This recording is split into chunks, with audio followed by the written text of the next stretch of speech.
Hey everybody, Dr. Greco here. Welcome to Ministry in a Minute. So hey, do us a favor right now, like and share this video. Really help us out. And don't forget, we have a podcast that's available on all the primary podcast network. And most importantly, if you've got leaders that you need trained up in ministry, or you are a volunteer or a ministry leader who thinks you need more training and you think God's calling you to go deeper in your service, check out the Crossroads School of Ministry. It is www.crossroadsom.org. So, hey, we've been moving through this discussion of humility. Last night in our scripture study, we handled a section of Luke 14 where Jesus is at a dinner party at a Pharisee's house, and he uses that occasion to teach us about humility. And the first three sections we covered, verses 7 through 11, were about our own view of ourselves, humility in terms of how we look in the mirror. But now Jesus shifts gears, and in verse 12,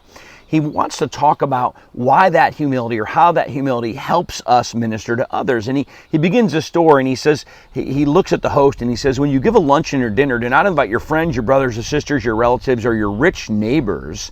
If you do, they may invite you back and you'll be repaid. But when you give a banquet, invite the poor, the crippled, the lame, the blind, and you'll be blessed. Although they cannot repay you, you'll be repaid at the resurrection of the righteous. Okay? And tomorrow I think we'll deal with that resurrection of the righteous thing, the repayment. But today, what I want you to grab onto is that humility. Yes, we've said the last couple of days it opens the door for God to use us. But today I want you to see this.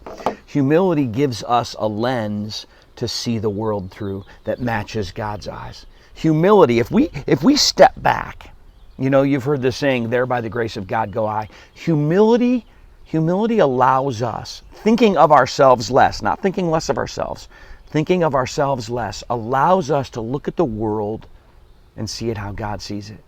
You know, people who are struggling, often we think, well, they've made their bed, they can lie in it. You know what? I don't think that's how God looks at it, because if he did, there'd be no grace. He wouldn't help anybody. None of us deserve it. Okay? So humility lets us step back and say, when I see a person who's hurting, it doesn't matter why they're hurting.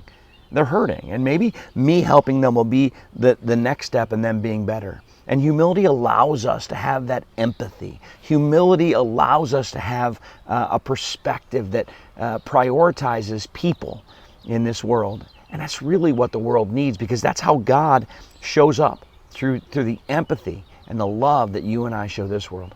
So, if you didn't see last night's full teaching on this, go back and look in the archives, check out the podcast, and again, like and share this video to help us out a lot. We'll see you tomorrow for one more discussion of humility out of Luke 14 and another Ministry in a Minute.